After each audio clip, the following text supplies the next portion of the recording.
तो बलमा आए बलमा कदर न जाने बाली रे उमरिया के कब। हर हर महादेव।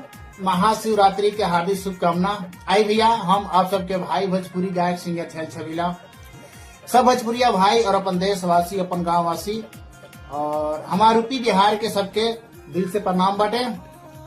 हर हर महादेव।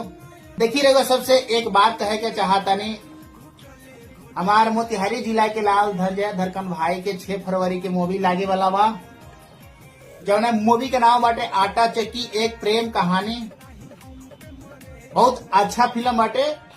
रउआ सबसे विनती बा हाथ जोड़ के प्लीज एक बार अपने अपने नजदीक वो फिल्म के देखी, वो सिनेमा के, और अपन आशीर्वाद दी धनजय धड़कन भाई के। वो फिल्म के देखी।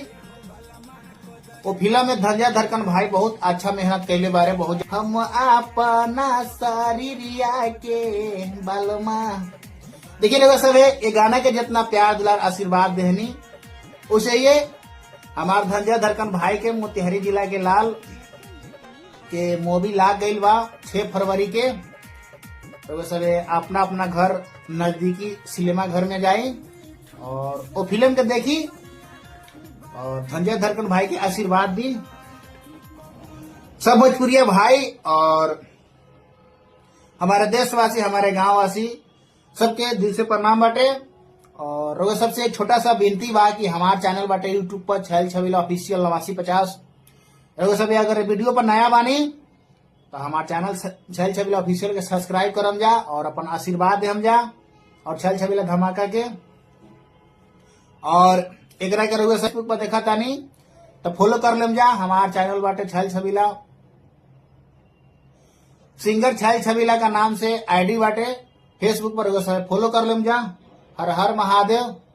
और वो सब पूरा फिल्म के देखी और धनजय धड़कन भाई के आशीर्वाद दी। जय श्री राम, हर हर महादेव, जय श्री कृष्ण। एक बार जरूर वो सब फिल्म देखम धनजय धड़कन भाई के बलमा कदर न जाने। और आटा चक्की एक प्रेम कहानी बहुत अच्छा मूवी बा। रउआ सबके बहुत पसंद आई। हमके आशा ना बल्कि पूरा विश्वास पर सब जाई अपना नजदीकी सिनेमा घर में और देखी और इंजॉय करी जा।